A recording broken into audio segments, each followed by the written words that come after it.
वडील आदम शेख त्यांनी अतिशय कष्ट करून मला महाराष्ट्र केसरी बनवण्यासाठी मदत केली आणि हे माझी आई भाभी यांनी पण अतिशय कष्ट केलं माझ्यासाठी. माझे चुलते इनुस शेख, चुलती श्यामा शेख यांनी पण माझ्यासाठी कष्ट केलं भरपूर. माझ्या मोठ्या वहिनी हिना शेख, मोठे बंधू राजू शेख यांनी तर स्वतः लाकडे तोडून मला खोराकासाठी पैसे पुरवले. आमचे चुलत बंधू जुबीर शेख, माझा चुलत भाऊ समीर शेख हा पण माझ्याबरोबर कुस्तीसाठी कंटिन्यू माझ्या सोबत असतो आणि मला मार्गदर्शन करतो. माझ्याहून लहान असून माझा पार्टनर छोटा भाऊ अक्षय नागटिळक हे पण सगळं माझं जे काम असेल जेवणापासून ते सगळं काय असेल ते स्वतः करतो.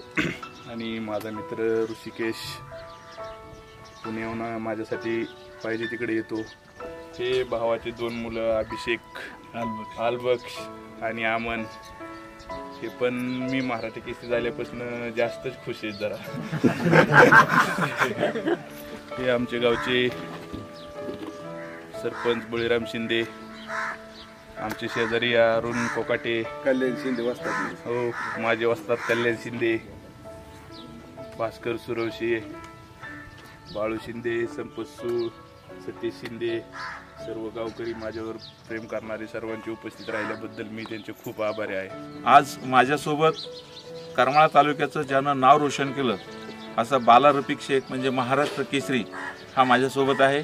आणि दुसऱ्या बाजूला त्यांचे पिताश्री आदम बदरुद्दीन शेख उर्फ आबा हेही माझ्यासोबत आहेत. आबा, तुम्ही प्रत्यक्ष साक्षीदार होता जालन्याला आणि त्यावेळेला आपण आपल्या डोळ्यानं हा सुवर्णक्षण अनुभवला. त्यावेळेला तुम्हाला नेमकं काय वाटलं? सगळ्यापेक्षा कधीच नव्हता इतका आनंद झाला मला. तुम्ही कशी शिकवणूक कशी दिली आणि कशा रीतीनं घडवलं? लहानपणी त्याला म्हणजे माझी दुसरं 2 भाऊ त्याचे ते मोठे पाहिलं होते असं मला वाटत होतं. परंतु मग ते त्याचे ते खेळण्याच्या ह्याच्यावरून मला थोडंसं वेगळं वाटलं. मग लक्ष बालाकडे दिलं. असा काही एक प्रसंग आहे का की ज्या प्रसंगामध्ये तुमच्या मोठ्या मुलापेक्षा बाला रफिकने एक चांगली कामगिरी केली आणि तुमचं लक्ष वेधलं? सगळ्या घरांचं लक्ष वेधलं. पण प्रसंग आहे का असा काही की ज्या प्रसंगामुळे तुम्ही बाला रफिकवरती घडले, एखादा कुस्तीचा वगैरे प्रसंग?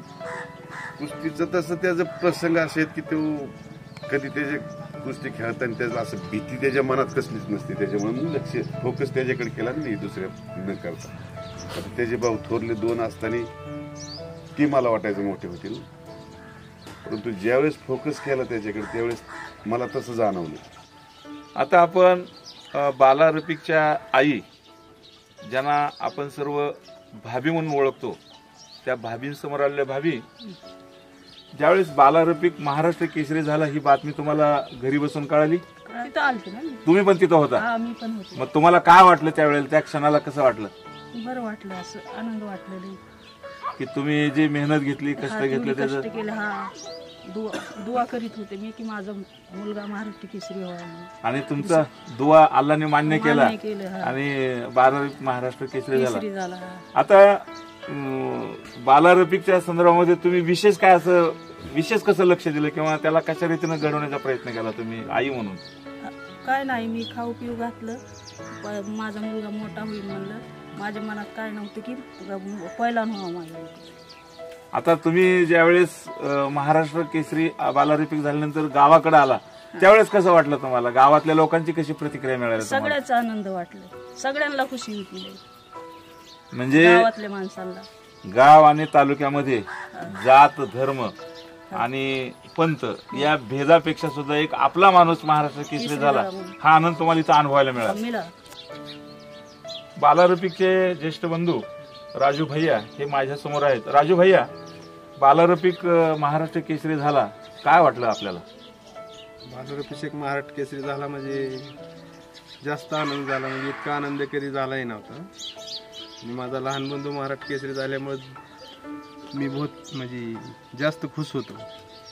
तुम्ही भावासाठी किंवा महाराष्ट्र केसरी व्हावं या दृष्टीने तुमची काय मेहनत किंवा कशा रीतीने प्रयत्न केले तुम्ही? पूर्ण प्रयत्न केले की भाऊ पहिली परिस्थिती नव्हती, असे लाकडं तोडायचं वडील पैसे घेऊन पडते म्हणून पैसे द्यायचे त्याला इथून पाठवून. तो बी कष्ट करायचा. त्याची जोड वाढत वाढत गेल्यानंतर मग जास्त लक्ष दिलं आम्ही बी.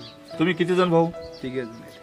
तिसरे बंधू काय ना? लखनशीर हा, तो कुठे आज? पुण्याला आहेत ते. हा, बर काय बाला रफिकनं एकदम आपलं लक्ष आबांचं खेचून घेतलं, याच्यासाठी काय प्रसंग घडला होता? काय नाही, आमची जोड वाढत नव्हती दोघांची, त्याची जोड वाढत चालली. पिंपरखेडला दोघं कुस्त्याला होतो आम्ही, तिघं पण होतो. हा, लखनपेक्षा तो चांगल्या जोडीत कुस्ती खेळला. हा, मी माझ्यापेक्षा तर चांगल्या जोडीत खेळला, कारण की माझ्या पाठीमागून प्रॅक्टिस काय नव्हती की बाबा त्याच्याकडे लक्ष नव्हतं असं घरच्यांचं. आमचं काय लक्ष नव्हतं की बाबा हा पहिलवान होईल असं वाटत नव्हतं. बर, म्हणजे त्याने त्याच्या खेळाच्या जोरावरती यामध्ये झेप घेतली आणि सर्वांचं लक्ष केंद्रित केलं आणि तुम्ही सर्वांनी हे केलं. आता भविष्यामध्ये तुमच्या काय अपेक्षा आहेत बाला रफिककडून?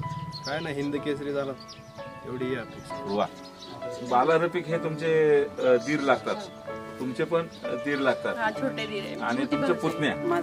हा, आता तुम्ही बाला रफिक आल्यानंतर घरामध्ये कशी त्यांची खाण्याची किंवा कशा पद्धतीने त्यांचं नियोजन करत होतं, काय वाटत? आणि त्याला आवडत होतं ना,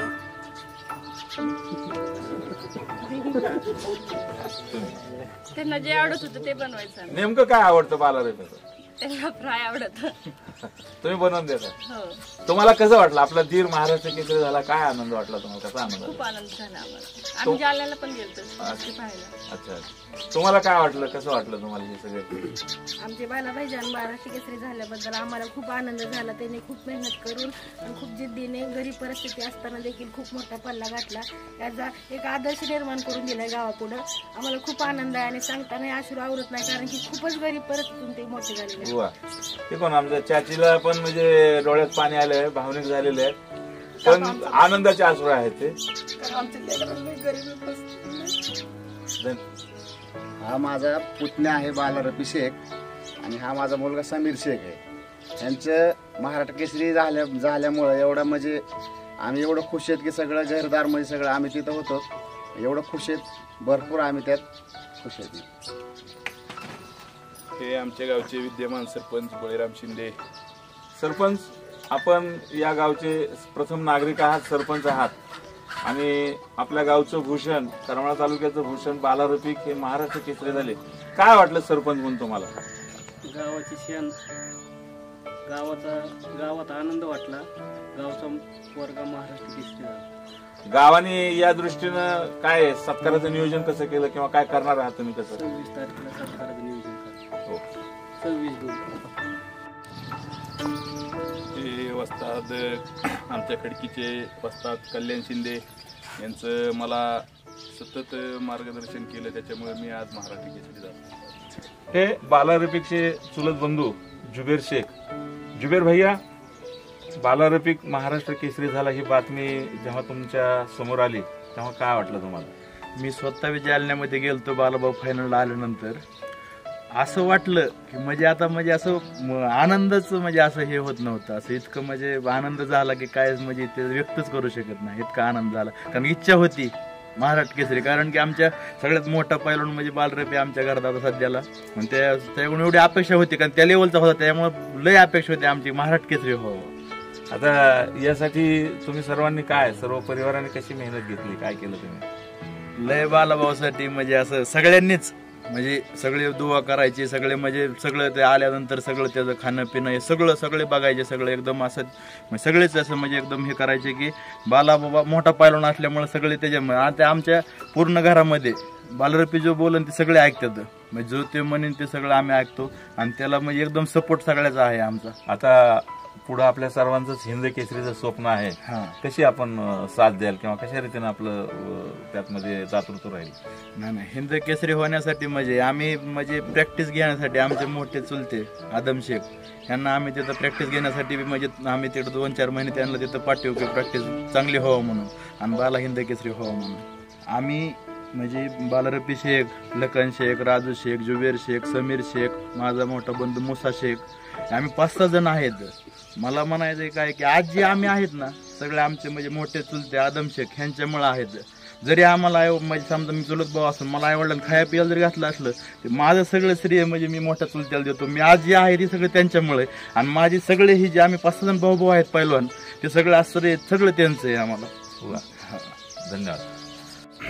अभिनंदन बाला रफिक. थँक्यू. तू खडकी गाव आणि करमाळा तालुका आणि सोलापूर जिल्ह्याचं नाव महाराष्ट्रामध्ये रोशन केलंस. अत्यंत प्रतिकूल परिस्थितीतून तू ही जी लढाई आहे ही लढाई जिंकलास. खरंच युवा मित्रा, तुझं अभिनंदन करावं तेवढं थोडंच आहे. कारण आम्ही आजपर्यंत फक्त ऐकत होतो की अत्यंत कठीण परिस्थितीतून, गरीब परिस्थितीतून बाला रफिक आणि त्यांच्या वडिलांनी कष्ट करून या निमित्तानं हे बाला रफिकला पुढे आणलं आणि थेट महाराष्ट्र केसरीचा प्रवास केला.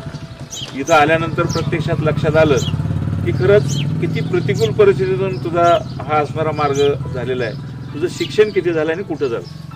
माझं शिक्षण पहिलं तर खडकीतच झालं, त्याच्यानंतर जातेगावला भैरवनाथ माध्यमिक विद्यालय आणि आता सध्याला आष्टीला हंबर्डे कॉलेज येथे आहे. 12वी शिक्षण चालू आहे.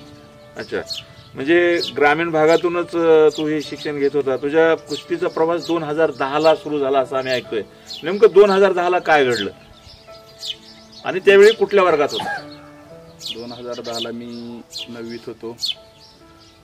गावातच तालमीत होतो. आधी विद्यमान आमदार नारायणआबा पाटील यांनी मला स्वतः इथं येऊन त्यांनी स्वतःच्या तालमीत जीवर येथे नेलं. 2010 पासून माझी कुस्तीची सुरुवात चांगली झाली आणि तिथंही माझी जोड वाढल्यावर मला त्यांनी स्वतःच्या म्हणजे मानधन देऊन कोल्हापूरला मी मोतीबाग तालीम हिंद केसरी गणपत आंदोळकर यांच्याकडे पाठवलं. आता जीवरला आबांनी तुम्हाला नेलं तर जीवरला किती दिवस तुम्ही होता? मी जीवरला 1-1.5 वर्ष होतो. अच्छा, मग तिथं सराव कोण घ्यायचा तुमचा जीवरला? माझे वस्ताद मनोहर मिंड. बर. आणि जेव्हा तुम्ही कोल्हापूरला गेला, न्यू मोतीबाग कोल्हापूर, त्यावेळेला तिथं कोण गुरु भेटले तुम्हाला? माझे वस्ताद स्वर्गवासी हिंद केसरी गणपत आंदोळकर हे माझे तिथले गुरु भेटले तुम्हाला. कोल्हापूरला किती दिवस राहिला तुम्ही? मी कोल्हापूरला 2010 पासून 2017 पर्यंत तिथं होतो. 6 महिने झालं पुण्याला गेलेलो. हनुमान आखाडा, वस्ताद गणेश दांगड, गणेश गुले, गोरख आंधळे यांच्या मार्गदर्शनाचा खाली सराव करून मी महाराष्ट्र केसरी पद जिंकले. आता हा प्रवास जो झाला तुमचा कोल्हापूर आणि कोल्हापूर ते पुणे, नेमकं गणेश गुले, गणेश वांजळे ही जी मंडळी आहेत याच्या आणि तुमचा कसा समन्वय आला? माझ्या आणि गणेश गुले यांचे 10 वर्षापासून मैत्री होती. त्यांची पण इच्छा होती की मी महाराष्ट्र केसरी बनावं, कारण की त्यांनी मला त्यांचं सर्व काय असेल ते सहकार्य माझ्यासाठी, मग ते खाण्यापासून असेल, प्रॅक्टिस असतील, ते सतत 24 तास माझ्यासोबत असून त्यांनी माझी प्रॅक्टिस करून घेतली. त्याच्यामुळे मी आज महाराष्ट्र केसरी झालो. आता यश मिळाल्यानंतर असं म्हणतात की यश मिळालं की कुणीही विरोधक सुद्धा आपल्या गळ्यात खांद्यावरती हात टाकत असतो. पण जेव्हा आपल्याकडे काहीच नव्हतं, जेव्हा खरी प्रतिकूल परिस्थिती होती, त्या काळात तुम्हाला कुणी सहकार्य केला? कसं पाठबळ मिळालं लोकांचं? त्यावेळेस माझे मित्र ते गुरुवर्य गणेश दांगड आणि गावातले सगळे सहकार्य, सरपंच बळीराम शिंदे यांचं पण चांगलं सहकार्य लागलं मला. त्यांचं पण घरात मी खूप आभारी आहे की त्यांनी मला चांगली साथ दिली. आणि आमचे चुलते वगैरे सर्वच गावकरी जे असतील ते त्यांचं खूप आभारी आहे की त्यांनी मला पडत्या काळात साथ दिली. आता जेव्हा कुस्तीचा आखाडा सुरू होता त्यावेळेला सुरुवातीला समोरचा जो स्पर्धक होता तुमचा, त्यांनी तुम्हाला खाली आखाड्याच्या खाली ढकललं गेलं, त्यावेळेस काय वाटलं? थोडी भीती वाटली होती, पण माझे मार्गदर्शक गोरख वांजळे यांनी आणि माझे छोटे बंधू समीर शेख यांनी सांगितलेलं की डोकं शांत ठेवून कुस्ती कर, कुस्तीचं काय घाबरू नको, शांत डोकं ठेवून कुस्ती कर, विजय तुझाच होणार आहे. आता त्यानंतर जे तुम्ही पहिला गुण, काय नाव समोरची स्पर्धा तुमची? अभिजित कटकेने पहिले 1 गुण घेतला, नंतर त्यांची 3 गुणापर्यंत त्यांची कसरत झाली आणि नंतर जे गुण मिळवले ते सगळे तुमचेच होते. त्यानंतर जो आत्मविश्वास वाढला, नेमकी कुठली शक्ती मनामध्ये निर्माण झाली किंवा काय जादू झाली की तुम्ही मला एकदम पुढे गेला? सर्व त्यांचा माझ्या मागे आशीर्वाद होता की बालात महाराष्ट्र केसरी बनावा, आणि त्यांचा आशीर्वाद माझ्या कामाचा आला आणि मी महाराष्ट्र केसरी झालो. आता महाराष्ट्र केसरी झाल्यानंतर तुम्हाला अनेक लोक भेटले, त्यापैकी आपण मुख्यमंत्री आणि अनेक मंत्र्यापर्यंत गेले, तर त्यापैकी तुम्हाला कुणी दिलासा दिला किंवा कोणत्या पद्धतीने तुम्हाला भविष्याच्या दृष्टीनं आधार दिला? काय मला सर्वांनी सांगितलं की तुला नोकरी भेटणार. आमचे आमदार नारायण पाटील यांनी तर जाहीरपणे सांगितलं की त्यांना नोकरी तुला द्यावाच लागणार. महाराष्ट्र केसरीचे संयोजक कोतकर साहेब राज्यमंत्री यांचा पण मला पाठिंबा आणि मनसेचे अध्यक्ष राज ठाकरे यांनी माझ्या खुराकासाठी 1 लाख रुपये दिले. काल जिल्हा परिषद अध्यक्ष संजय मामा शिंदे यांनी पण 1 लाख रुपये दिला आणि माझा सन्मान केला. आता नुकतंच तुमचं पुणे येथे नांदेड फाट्यावरती जो सन्मान झाला त्या परिवारानं 11,11,111 दिले. कोण ते आणि नेमकं तुमचा त्यांचा संबंध कसा आला? तेच माझे वस्ताद गणेश गुले आणि त्यांचा गुले परिवार सगळा त्यांनी मिळून मला ते रक्कम खुराकासाठी दिली आहे. अच्छा, महाराष्ट्राच्या मुख्यमंत्र्यापर्यंत पण जाऊन आला. मुख्यमंत्र्यांनी काय तुम्हाला शब्द दिलाय का? मुख्यमंत्र्यांनी असं आश्वासन दिलंय की तुला नोकरी देऊ. बर, आता महाराष्ट्र केसरीचा जो प्रवास आहे हा प्रवास आपण जिंकला. आता हिंद केसरीचा प्रवास कसा असेल, त्यासाठी काय मेहनत करायला लागेल, कुठं जाणार तुम्ही? मी माझ्या तालमीत हनुमान आखाडा येथेचा राहणार आणि तिथे जे कोचेस शिकवतात त्याच्यावरती प्रॅक्टिस करून हिंद केसरी कुस्ती जिंकणार. आता यामध्ये सर्वात महत्त्वाची गोष्ट अशी आहे, आम्ही पाहिली की तुमचं वजन 140 होतं आणि नियम 125 किलोच्या आत होता. तुम्ही जवळपास 25 ते 20 किलो वजन कमी केलं. ते कसं केलं वजन कमी? मी पहाटे 3:30ला उठायचो. 3:30ला उठून सपाटे मारायचो 5 वाजेपर्यंत. 5:30 ते 7 पर्वती म्हणजे पायऱ्या तिथं रनिंग करायचं. पोरं पाठी वगैरे घेऊन तिथं पण 3 कोच आणि आम्ही 20 जण मुलं असायचो. स्वतः माझे वडील आदम शेख पण होते तिथं महिनाभर, ते पण स्वतः यायचे. आणि ते झाल्यावरती 7:30ला नाश्ता, थोडे झोपणे आणि 10 ते 12 परत जिम. आल्यावर जेवण करून दूध पिऊन झोपणे. 4 ते 6 कुस्तीचा सराव, त्यानंतर अर्धा तास रनिंग आणि अर्धा तास स्विमिंग टँक. 8 वाजेपर्यंत टोळ्यांचा.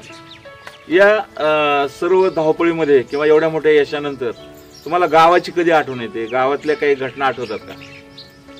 मी गावातल्या घटना म्हणजे मी मराठी केसरी झाल्यापासून काल मुक्कामाला राहिलो. एक दिवस आलतो रातच्या 12 वाजता. सर्व गावकरी आलते माझ्या स्वागतासाठी. त्यांनी माझं स्वागत केलं, त्याच्याबद्दल मी त्यांचं खूप आभारी आहे. आणि ते दर्शन करून मी पुण्याला गेलो आणि त्यानंतर आज मुक्कामाला पहिल्यांदाच महाराष्ट्र केसरी झाल्यापासून आज पहिल्यांदा माझा घरी मुक्काम आहे. आणि माझ्या आणि वडिलांची महाराष्ट्र केसरी झाल्यापासून काल चर्चा झाली आहे गाडीत. त्याच्या आधी आमचं कोणाची बोलणं बी नव्हतं माझं. तुम्हाला जुन्या आठवणी येतात का आता गावातले काय? हो, सगळे जुन्या आठवणी. माझे मित्र अमोल कुंभार, बापू देशमुख यांच्यासोबत जे मस्ती हे केलेली, क्रिकेट वगैरे खेळलेलो, म्हशी मागे गेलेलो, सगळ्या गोष्टी आठवतात. आता एवढं यश मिळाल्यानंतर गाववाल्यांच्या प्रतिक्रिया कशा आजमावल्या तुम्ही? माझं आणि गाववाल्याचा जास्त असं काही संदर्भ म्हणजे हेच भेटण्याची हेच आली नाही की गावकरी पण खूप खुश आहे की त्यांच्या गावाचं नाव झालं, की आपल्या गावातला पैलवान महाराष्ट्र केसरी झाला. त्याच्यामुळे ते पण खूप खुश आहेत माझ्यावरती. बालरफिक, असं मला थोडंसं वेगळा विषय असं विचारायचं आहे की कुस्ती आणि कुस्तीचा व्यायाम आणि म्हणजे सराव ह्या सगळ्या गोष्टीमध्ये TV पाहायला कधी मिळतो का? हो. मग तुम्ही ते तुझ्यात जीव रंगला काय, जीव तुझ्यात रंगला काय, कुठली मालिका आहे ती? तुझ्यात जीव रंगला. म्हणजे तुम्हाला माहित आहे त्याच्यामध्ये एक राणा नावाचा पैलवान असतो, माहित आहे ना? एक पाठकबाई त्यांच्याकडे घुसली होती. तसं काय घुसलं तर काय करणार तुम्ही? अजून तर तसा काही विचार नाही. अजून तिब्बल महाराष्ट्र केसरी व्हायचे मला, कारण की माझ्या वस्तात गणपत आंदळकर आणि वडील गणेश घुले आणि सर्व गावकऱ्यांचा आशीर्वाद असल्या मला ते पण सोपी गोष्ट आहे की माझ्यासाठी मी तिब्बल महाराष्ट्र केसरी बनेल. वा, थोडासा गमतीचा मुद्दाम प्रश्न केला, कारण फार कंटाळवाणी मुलाखत होऊ नये म्हणून. पण पहिलवानांना हा एक मोठा धोका असतो, पण तुम्ही तो धोका परतवून लावलेला आहे आणि टिबल महाराष्ट्र केसरी आणि हिंद केसरी हे तुमचं स्वप्न आहे. आता या सर्व वाटचालीमध्ये आज तुमच्यासोबत संपूर्ण महाराष्ट्र आहे. या महाराष्ट्राचं स्वप्न हे साकार करण्यासाठी तुम्ही कशी कंबर कसणार, हिंद केसरीसाठी कशा रीतीनं पुढे जाणार? माझे वस्ताद गणेश दांगड, गणेश गुले, गोरख वांदळे जे ती सांगतील त्याच्यावरती मी फोकस करणार आणि ते मला योग्य ते मार्गदर्शन करतील. त्याच्यामुळे मी आज महाराष्ट्र केसरी आहे त्यांच्या मार्गदर्शनामुळे. आणि माझे वस्ताद गणपत आंदळकर यांचं तर खूप मोलाचं मार्गदर्शन होतंच. त्यांचा आशीर्वादही माझ्या पाठीशी होता आणि कायम राहील, म्हणून मी हिंद केसरी नक्की बनेन. हिंद केसरी आम्ही नेहमीच ऐकतो. हिंद केसरी ही स्पर्धा कशी असते आणि कुठं होत असते, किती दिवसाला होते? ते स्पर्धा वर्षातून एकदा होते. जे भारतातले सगळे टॉपचे असतात ते सर्व त्या स्पर्धेत खेळतात. जो पहिला बसेल तो हिंद केसरी होतो. आणि ह्या स्पर्धा कुठं होतात साधारण? असं सांगता येत नाही. जिथं आयोजक मागेल तिथं देऊ शकतात. मग कुणी होऊ शकते, कुठं पण होऊ शकते, असं काय नाही. बालारफिक, तुमचा अत्यंत प्रतिकूल परिस्थितीतून हा प्रवास झालेला आहे, एवढं मोठं यश मिळवलेलं आहे. नवीन पैलवानांना किंवा युवा शक्तीला तुम्ही काय सांगू शकाल, काय संदेश द्याल? मी युवाला एवढंच सांगेल की सर्वांनी मेहनत करा, गुरूंचा आदर करा, जे गुरु सांगतील ते ऐका, तुम्हाला नक्की यश प्राप्त होईल. आणि गावकऱ्यांना पण सांगू इच्छितो की सगळ्यांचे घरातला एक का होईना मुलगा तालमीत पाठवा. कुणाचं नशीब कसं असेल सांगता येत नाही, कुणाचा स्टार का चेंज होईल सांगता येत नाही. त्याच्यामुळं गावकऱ्यांना एवढं सांगू इच्छितो की सर्वांनी आपली मुलं तालमीत पाठवा. धन्यवाद, आभारी.